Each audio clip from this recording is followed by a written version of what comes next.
travel minimally with kids. I think this depends on what your definition of a minimalist is. I think we're way past the stage in our life where we just travel with a backpack, but I think we can get so caught up in how much is considered minimal. Joshua Becker says in his Clutter Free with Kids book that minimalism is the intentional promotion of things we most value and the removal of everything that distracts from it. It is a highly personal journey that forces us to identify and articulate our highest value. Because of that, it is always going to be practiced differently by each individual. So I think when it comes to our family and our kids, we really want to have a conversation with our kids about why we do the things that we do as a family, why we buy the things that we buy, and just that our possessions are a stewardship and a gift from God. I think kids naturally take to minimalism, and it actually promotes more imaginative play among them. And I think if you're like me, which you've clicked on this video, so you probably feel very similarly, but with minimalism, you just feel a little bit less stressed, a little bit more better emotionally regulated, and just more able to be present and enjoy the time with your family. Let's get into some practical ways to pack as a minimalist family. So number one is to determine what your obstacles are. These are going to be things that kind of determine how much you need to pack and whether you can pack a little bit lighter. So ask yourself questions like, what will the weather be like? You know, if you're going to a climate that's a lot colder, you're going to have to bring a little bit more bulky items as opposed to going to somewhere that's warmer weather that you can pack a little bit lighter type of clothing and just smaller items. You know, our summer clothes are a lot smaller than our winter clothes. So that's one question that you can ask. Another thing that you want to know is, you know, will there be a washer and dryer? On this trip that we just did, we did not have the availability of a washer and dryer. Therefore, we had to bring all of the clothes that we needed to last us for the entire week. And with kids, there's just a lot of opportunity for mess. So that can definitely be a challenge and can add to having the need to bring more clothing. Some other questions that might be good to ask yourself is, what kind of events are you going to? Do you need to bring something a little bit nicer? Maybe you're going to a wedding. If not, then bring items that are more practical for your everyday use. One of the biggest questions for me is just, what am I comfortable in? I decided for this trip that I wanted to be comfortable, but I also wanted to be pretty. Usually I'm wearing a lot of gym clothes for the most part, so I decided that I was going to take mainly dresses with me because dresses are just comfortable, especially in a hotter climate like at a beach. And then another question that you need to ask is, can you easily purchase items that you might need? Say you forget a toothbrush or other toiletries or diapers. You know, we're traveling with a baby, so is there availability to purchase these kinds of items? It was not convenient for us to be able to go purchase diapers, so we needed to bring the amount of diapers that we needed for this week-long trip with us. Okay, number two for just packing more minimally is to make a list. This can either be a physical list that you write down, or you can have it electronically on your phone, but either way, you're going to write your list down of all the items that you need for this trip, and then cross them off as you go. After having identified your obstacles that you have for this trip, it's easier then to make this list to determine what is actually essential to bring with you. There are some miscellaneous items that we needed for this trip that I might not pack for another trip, such as we knew we were going to be doing a lot of swimming with our kids, and therefore we needed to bring their flotation devices with us and somehow pack that.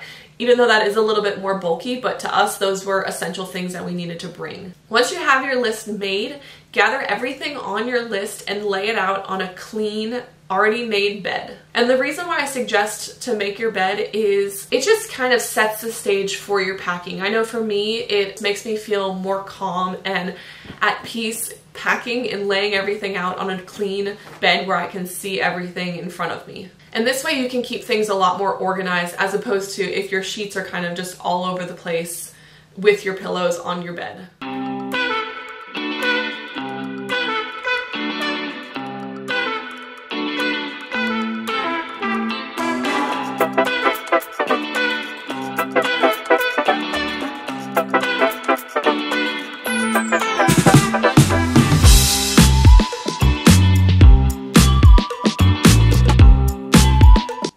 Okay, I wanted to show you guys just kind of the little goodies that I'm going to take in my toiletry bag. I do keep it very minimal, like in terms of my makeup and just the products that I use, so maybe I'll do like a makeup video at some point, but let me just show you some of the things that I have that I'm bringing with.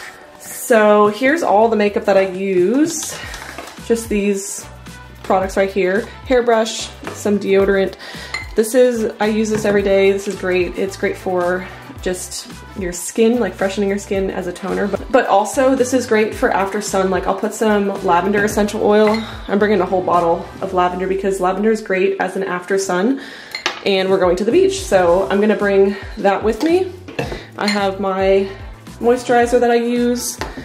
And then I am bringing we use these garlic drops if the kids' ears are hurting, and I don't know, we haven't done many pools or the beach yet with the girls, so I'm not sure if that's gonna make their ears hurt at all, so I figured it would be safe just to have this on hand. And then we always travel with our On Guard tabs. These are great for immune support, so we don't go anywhere without those. So those will go in my little carrier here, and I have other things like some earbuds. You can never go without earbuds, or a face covering, like an eye covering. So those are the products that I'm bringing.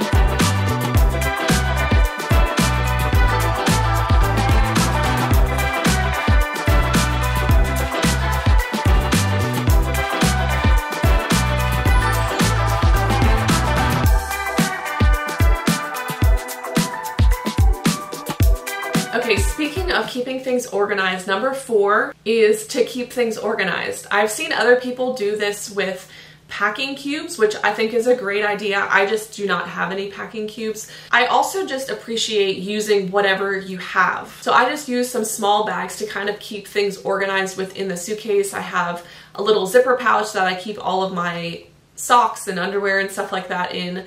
Another bag that I kept my daughter's clothes in for her. Especially if you have more than one person using the same suitcase, this will keep things a lot more put together and organized. And if you need to grab something out of your suitcase quickly, you can kind of just go to right where the item is and not have everything just mixed together in one bag. And number 5 is to pack the least amount of bags necessary. I would say that one suitcase is probably best. However, this is not always possible or practical depending on what you have access to on your trip. So for this trip, we brought 2 checked bags with us. One is just our suitcase that we all put our clothing in and shared, and the second was a large rolling duffel bag that we needed to put some odds and ends in, like our pack and play for my daughter to sleep in, as well as the diapers that I said like we could not purchase them when we got there, and the girls' swimmies. So just extra lightweight, bulky items we put in that duffel bag. Having less bags really allows you to streamline your travel, and you just have less stuff to try to manage. Especially since traveling with kids can require a lot of us. You know, you can only fit a certain amount of things in that one bag, so if it doesn't fit, is it really essential? I've definitely been that mom who is stressed out and exhausted while traveling and just worrying and trying to figure out how to manage and entertain my kids during travel. But what I have learned and love about traveling with my kids is that they really just thrive on new experiences and learning new things. And we really rob them of that opportunity if we're stressed and trying to manage them and entertain them rather than letting them learn that really valuable skill themselves. I've learned that I enjoy traveling and have way more fun when I focus on the adventure of traveling instead of worrying about all the details of trying to keep everybody else occupied and entertained. Let's just focus on what's best and forget the rest and enjoy the adventure.